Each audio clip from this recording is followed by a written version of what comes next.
मसनूई टांग लगाने के लिए ऊंट सांगड़ से कराची मुंतकिल। सांगड़ में जुल्म का शिकार होने वाले ऊंट ने सोशल मीडिया पर सबकी तवज्जो हासिल कर ली है। सांगड़ में वडेरे ने ऊंट के खेत में जाने की वजह से उस ऊंट की टांग काट दी थी। सोशल मीडिया पर यह खबर वायरल होने के बाद अब जख्मी ऊंट को कराची में मसनूई टांग लगाई जाएगी। एनिमल वेलफेयर कमेटी ने जख्मी ऊंट को अपनी निगरानी में कराची पहुंचा दिया है, जहां ऊंट को मसनूई टांग लगाई जाएगी। दूसरी जानिब गवर्नर सिंध कामरान टिसोरी ने सांगड़ में बाअसर वडेरे के मुबैना जुल्म के शिकार शख्स को 2 ऊंट देने का ऐलान किया है।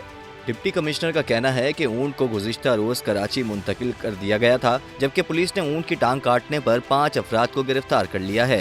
रियासत की मुद्दत में मुकदमा भी दर्ज कर लिया गया है। मसनूई टांग तीर के रोज भारत से दुबई और फिर कराची पहुँचाई जाएगी।